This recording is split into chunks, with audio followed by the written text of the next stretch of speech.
പിന്നെ വേറെ കാര്യം ചോദിച്ചേ, മലയാള സിനിമയിൽ ഇപ്പോൾ ഒരു തലം ഉണ്ടായിക്കൊണ്ടിരിക്കുകയാണ്, പുതിയ മാറ്റങ്ങളും കാര്യങ്ങളും. അപ്പോൾ ദിലീപിന് തോന്നുന്നുണ്ട് ഒരു 10 വർഷം കൂടി കഴിഞ്ഞിട്ട്, അല്ലെങ്കിൽ ഇപ്പോൾ ഒരു 4-5 വർഷം മുമ്പ് ഇറങ്ങിയാൽ മതിയായിരുന്നു സിനിമയിലേക്ക്, അല്ലെങ്കിൽ സിനിമയിൽ വന്നാൽ മതിയായിരുന്നു എന്നുള്ളൊരു തോന്നലുണ്ട്. ഈ 10-20 വർഷം മുമ്പ് 15 വർഷം മുമ്പ് വരണ്ടായിരുന്നു എന്നുള്ളൊരു തോന്നൽ? ഇല്ല, ഞാൻ സത്യം പറഞ്ഞാൽ നേരത്തെ വരാൻ മീൻസ് അങ്ങനെ വന്നിരുന്നെങ്കിൽ സന്തോഷം കൂടുതലുണ്ടായേനെന്ന് പറയുന്നതല്ല. കാരണം എന്താ വെച്ചാൽ, ഒരു നടൻ നല്ലൊരു നടനാവണമെങ്കിൽ ഓപ്പോസിറ്റ് അഭിനയിക്കുന്ന ആളുകൾ ഗംഭീര നടന്മാരാകുമ്പോഴാണ് എൻ്റെ അനുഭവം ഞാൻ പറയുന്നത്. എനിക്ക് അങ്ങനെ ഒരുപാട് വലിയ നടന്മാരോട് അഭിനയിക്കാനുള്ള അവസരങ്ങൾ എനിക്ക് കിട്ടിയതാണ്. ഇപ്പോൾ ഞാൻ നസീർ സാറിനെ ഞാൻ ദൂരേനെ കണ്ടിട്ടുള്ളൂ, കൂടെ അഭിനയിച്ചിട്ടില്ലല്ലോ. ഇല്ല, കാരണം നമ്മൾ വന്നപ്പോഴേക്കും അതിന് മുമ്പ് ഇതായി. പിന്നെ അത് കഴിഞ്ഞിട്ട് സത്യം പറഞ്ഞാൽ സത്യമാഷ്ടം പിന്നെ നമുക്കറിയില്ലേ, കണ്ടിട്ടില്ല, സിനിമകൾ കണ്ടുള്ളതുള്ളൂ, നേരിട്ടും കണ്ടിട്ടില്ലേ. ജയൻ, നമുക്ക് ഏറ്റവും വലിയ പ്രിയങ്കരനായിരുന്ന ശ്രീ ജയൻ, അദ്ദേഹത്തെ ഞാൻ കണ്ടിട്ടില്ല. പിന്നെ കൂടെ അഭിനയിക്കാൻ ഭാഗ്യം കിട്ടിയത് മധുസാറ് എന്നുവെച്ചാൽ നമ്മളുടെ കാലഘട്ടത്തിൻ്റെ ഏറ്റവും വലിയ, നമ്മളേറ്റവും ബഹുമാനിക്കുന്ന അദ്ദേഹത്തെ പറയാൻ ശരിക്കും പറഞ്ഞാൽ എങ്ങനെയാണ് അതിനെ അഭിസംബോധന ചെയ്യേണ്ടതെന്നറിയില്ല. അത്രയും അനുഭവങ്ങളുള്ള, ഇന്നും സജീവമായിട്ട് മലയാള സിനിമയിൽ നിറഞ്ഞു നിൽക്കുന്ന ആളാണ് മധുസാറ്.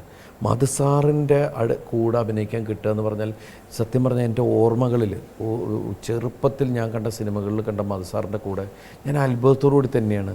ഇന്നും അദ്ദേഹം ഒന്നൊന്ന് കൈവയ്ക്കുമെന്ന്, തോളത്ത് കൈവയ്ക്കുമ്പോൾ നമുക്ക് കിട്ടുന്ന സന്തോഷം നമുക്ക് പറഞ്ഞറിയിക്കാൻ പറ്റാത്ത ഒരവസ്ഥയാണ്. അതുപോലെ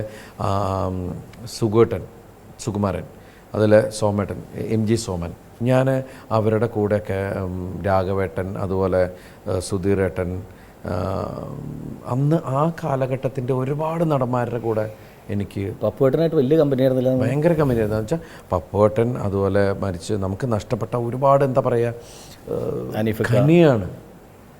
അവരുടെ കൂടെയൊക്കെ ശങ്കരാടിച്ചേട്ടൻ, ഞാൻ അവരുടെ കൂടെ അഭിനയിക്കാനും അസിസ്റ്റന്റ് ഡയറക്ടറായിട്ടൊക്കെ വർക്ക് ചെയ്യാൻ കിട്ടിയ ഭാഗ്യമുണ്ടല്ലോ. ഓരോന്നും ഓരോ പാഠപുസ്തകങ്ങളാണ് ഓരോ നടന്മാരും. മലയാള സിനിമ നിറഞ്ഞു നിന്നിരുന്ന ഇതാണ്. ഇപ്പോൾ തിലകേട്ടനാണെങ്കിലും, അതുപോലെ ഉണ്ണിയേട്ടൻ, ഒടുവിൽ ഉണ്ണിയേട്ടൻ, അനീഫിക്ക, പിന്നെ പപ്പുവിൻ്റെ കൂടെ ബഹദൂർക്ക, ഇവരുടെ കൂടെയൊക്കെ അഭിനയിക്കാൻ ഇതായി. 10 വർഷം കഴിഞ്ഞ് ഞാൻ വന്നിട്ടുണ്ടെങ്കിൽ അറിയില്ല, നമുക്ക് ഈ പറയുന്ന ഒരു ഭാഗ്യവും അല്ലെങ്കിൽ അനുഭവങ്ങൾ പറയാൻ നമുക്ക് ഉണ്ടാവില്ല. പക്ഷെ എൻ്റെ കൂടെ അഭിനയിച്ചെന്ന് പറയാൻ പറ്റുമായിരുന്നു എനിക്ക്. ഞാൻ എന്തിന് ഇത്ര നേരം ഇതൊക്കെ പറഞ്ഞുകൊണ്ടിരുന്നത്? അത് അങ്ങനൊരു ഒറ്റ സംഭവത്തിൽ നീ എൻ്റെ മൂടൊക്കെ എൻ്റെ ഇത് കളഞ്ഞ നീ അത് ഞാൻ ചോദിക്കട്ടെ, ഈ ബഹദൂർക്ക ദിലീപിൻ്റെ മടി കിടന്നാണ് മരിച്ചതെന്ന് ഒരു സംഭവം പറഞ്ഞു. നീ ഇങ്ങനെയൊക്കെ പറയല്ലേ? അല്ല, അങ്ങനെ ഞാൻ കേട്ടത് ശരിയാണോ? അദ്ദേഹം ദുബായിൽ നിന്നൊക്കെ വന്നിട്ട് മരിച്ച, അദ്ദേഹം ഒരുമിച്ച് ഞാൻ അദ്ദേഹത്തിൻ്റെ കൂടെ അവസാനമായിട്ട് അഭിനയിക്കാൻ ഭാഗ്യം കിട്ടിയ ഒരാൾ ഞാനാണ്. പക്ഷെ മടിയിൽ കിടന്ന് അത് ഷോട്ടാണ്. ഷോട്ടിൽ ആ ജോക്കർ എന്ന് പറഞ്ഞ സിനിമയിൽ അങ്ങനെയുള്ളൊരു ഷോട്ട്. അല്ല, ആ ഷോട്ടായിരുന്നു അവസാനം അഭിനയിച്ചത്. പുലി കടിച്ചിട്ട് പോകുകയാണ് എന്ന് പറയുന്ന സാധനം അല്ല, അവസാനം പുള്ളി അത് കഴിഞ്ഞിട്ട് അഭിനയിച്ചെന്ന് വെച്ചിട്ടുണ്ടെങ്കിൽ ഒരു ഷോട്ട് ഉണ്ടായിരുന്നു. അത് പാട്ടിൻ്റെ ഇടയ്ക്ക് യൂസ് ചെയ്തതാണ്. എല്ലാ കഴിവുകളും എനിക്ക് തരുന്ന പോലെ അനുഗ്രഹിക്കണമെന്നുള്ളൊരു ഷോട്ട് ഉണ്ടായിരുന്നു അതിനകത്ത്. എൻ്റെ ലാസ്റ്റ് ഷോട്ട് എന്തായിരുന്നു വെച്ചാൽ, ആ സിനിമയിലെ ലാസ്റ്റ് ഷോട്ട് ബഹദൂർക്കയുടെ ഖബറിൻ്റെ അവിടെ ഇരുന്ന് ഞാൻ കരയണതാണ്. ആ സിനിമ ഷൂട്ടിംഗ് നടന്നുകൊണ്ടിരിക്കുമ്പോൾ തന്നെ പുള്ളി ഡബ് ചെയ്തിട്ട് പോയി. അപ്പോൾ തന്നെ നമുക്കൊരു വെറുതെ മനസ്സിനകത്ത് എന്താ ബഹദൂർക്ക് നേരത്തെ ഡബ് ചെയ്ത് പോയത് എന്നിങ്ങനെ. പക്ഷേ പുള്ളി പോയി പിന്നെ തിരിച്ച് വേറൊരു അവസ്ഥയിലാണ് നമ്മൾ അറിയുന്നത്. അപ്പോൾ അങ്ങനെ വലിയ ഒരുപാട് നടന്മാരുടെ കൂടെ നമുക്ക് വർക്ക് ചെയ്യാൻ കിട്ടുക എന്ന് പറഞ്ഞിട്ടുണ്ടല്ലോ. അതുപോലെ ഇപ്പോൾ ഉള്ള നമ്മൾ ഒരുപാട് നടന്മാരുണ്ട് ഇപ്പോൾ അഭിനയിച്ചുകൊണ്ടിരിക്കുന്ന ആൾക്കാർ. അവരൊക്കെ മലയാള സിനിമയുടെ അവരുടേതായ പ്രത്യേക സ്റ്റാൻഡുകളെന്ന് വെച്ചാൽ ഓരോരുത്തർക്കും ഓരോ കസേര എന്ന് പറഞ്ഞാൽ ആ കസേരയിൽ ഇരിക്കാൻ വേറെ ആരുമില്ല. മുരളിയേട്ടൻ, പ്രസാദ് സാറ്, വറീസേട്ടൻ, എല്ലാവരും നമ്മളൊരു കഥാപാത്രത്തിലേക്ക് ഇറങ്ങി ചെല്ലുമ്പോഴാണ് നമുക്ക് നടന്മാരില്ലാത്ത അവസ്ഥ മനസ്സിലാവുന്നത്. പുതിയ കുറേ പിള്ളേരുണ്ട്, വരുന്നുണ്ട്. അപ്പോൾ ഇപ്പം മമ്മൂക്കയുടെ മകൻ വരുന്നുണ്ട്, ലാലേട്ടൻ്റെ മകൻ വരുമെന്ന് പറയുന്നുണ്ട്. എന്താണ്, മമ്മൂക്കയുടെ കൂടെ അഭിനയിച്ചു, ലാലേട്ടൻ്റെ കൂടെ അഭിനയിച്ചു, അടുത്ത അവരുടെ പുത്രന്മാർ വരുന്നു. ആ പുത്രന്മാരുടെ കൂടെ പോലും റീസെൻ്റ്ലി ആ കൂടെ അല്ല, അതൊക്കെ വലിയ ഭാഗ്യമുള്ള കാര്യമാണ്. ഞാൻ എപ്പോഴും മമ്മൂക്കോടൊക്കെ പറയും. കാരണം വെച്ചിട്ടുണ്ടെങ്കിൽ അച്ഛനും മക്കളും, ഇപ്പോൾ എനിക്ക് അമിതാഭ് ബച്ചനും അഭിഷേക് ബച്ചനൊക്കെ ഒരുമിച്ച് അഭിനയിക്കണം കാണുമ്പോൾ, അല്ലെങ്കിൽ രാകേഷ് റോഷൻ ഋതിക് റോഷനെ വെച്ചിട്ട് സിനിമ ചെയ്യണ കാണുമ്പോൾ, അല്ലെങ്കിൽ ഞാൻ മമ്മൂക്കോട് ചോദിക്കണം, മമ്മൂക്ക ചാലുവിൻ്റെ കൂടെ അഭിനയിച്ചു. കാരണം വെച്ചിട്ടുണ്ടെങ്കിൽ അതൊക്കെ വലിയ ഭാഗ്യം. ഇപ്പോൾ തമിഴിൽ തന്നെ ആൾക്കാരാണ്, ഇങ്ങനെ അച്ഛനും മകനും തമ്മിലുള്ളൊരു സംഭവങ്ങളില്ലേ, അങ്ങനെ കാണുമ്പോൾ നമുക്ക് ഭയങ്കര രസമായിട്ട് തോന്നും. അത് വലിയ ഭാഗ്യങ്ങളാണ് അതെല്ലാം. നമുക്ക് പെമ്മക്കളായതിൻ്റെ പേരിലൊരു അല്ലേ, അത് പെൺകുട്ടികളതിൻ്റെ ആൺകുട്ടിയായിരുന്നെങ്കിൽ കൂടെ അഭിനയിച്ചനെ നമ്മൾ ഒന്ന് നോക്കിയാണ്. ഈ ഓണത്തിനിടയ്ക്ക് പുട്ടുകച്ചവടം പണ്ട് നമ്മൾ സ്റ്റാർട്ട് ചെയ്തു, കാസറ്റ്. അതിനുശേഷം നമ്മൾ ഇപ്പോൾ നിലവിൽ എറണാകുളത്ത് ദേ പുട്ട് എന്ന് പറഞ്ഞ് നമ്മൾ 5 പേര് കൂടി വേറെ ഒരു പുതിയ പുട്ടുകട സ്റ്റാർട്ട് ചെയ്തിട്ടുണ്ട്. ആ പുട്ടുകടയും പഴയ കാസറ്റും തമ്മിലുള്ള, പഴയ കാസറ്റ് തുടങ്ങി അന്ന് ചിന്തിച്ചിട്ടുണ്ട് ഇതുപോലെ ഒരു ഒറിജിനൽ പുട്ടുകട തുടങ്ങും. ഇല്ലില്ല, നമ്മൾ രണ്ടുപേരോട് ശരിക്കും പറഞ്ഞാൽ ഒരു യാത്രയിലുണ്ടായ ചെറിയ സംസാരമാണ് ഇന്ന് നമ്മൾ പോലും അറിയാതെ എത്രയും പെട്ടെന്നൊരു സ്വപ്ന സാക്ഷാത്കാരം അങ്ങനെയൊക്കെ പറയുന്ന രീതിയിലുള്ളൊരു അവസ്ഥയിലെത്തിയത്. അത് ദൈവം അനുഗ്രഹിച്ച് നല്ലൊരു രീതിയിലേക്ക് മാറുക. കാരണം എൻ്റെ മനസ്സിൽ ഒരുപാട് ആഗ്രഹം ഉണ്ടായിരുന്നു. റെസ്റ്റോറൻറ്റ് മീൻസ് ഭക്ഷണം, ജനത്തിന് ഭക്ഷണം കൊടുക്കാതെ നല്ല ഭക്ഷണം കൊടുക്കാൻ പറ്റുക എന്ന് പറയുന്നത് വലിയ ഭാഗ്യമാണ്. അത് കാരണം എപ്പോഴും മതി മതി എന്ന് പറയുന്നത് ഏതൊരു മനുഷ്യനും ഭക്ഷണത്തെ മാത്രമാണ്. തൃപ്തിയാകുമ്പോൾ മതി മതി, ബാക്കി ഒന്നും ആർക്കും തൃപ്തിയാവില്ല. മനസ്സിലായില്ലേ? ശരിക്കും പറഞ്ഞാൽ നമ്മൾ സുഹൃത്തുക്കൾ എന്നും അങ്ങോട്ടും ഇങ്ങോട്ടും സംസാരിക്കാൻ വേണ്ടി തുടങ്ങിയ ഒന്നാണ് ദേ പുട്ട്. പക്ഷെ ഇപ്പോൾ സംസാരിക്കണത് അതെ മറ്റേ ഭക്ഷണം, അത് കറക്റ്റായിട്ട് നോക്കിക്കോളണം. അപ്പോൾ സീരിയസ് ആയി. അതെ അതെ, കാരണം നമ്മുടെ ഉത്തരവാദിത്വം ഭയങ്കരമായിട്ട് കൂടി. അതെ അതെ, പുട്ട്.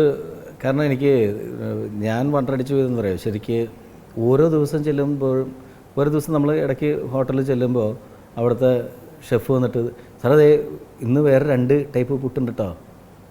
അപ്പോൾ നമ്മൾ ലഡുമണി പുട്ട്, പിന്നെ മറ്റേ ചോക്ലേറ്റ് എന്നൊക്കെ അങ്ങനെ പറയും.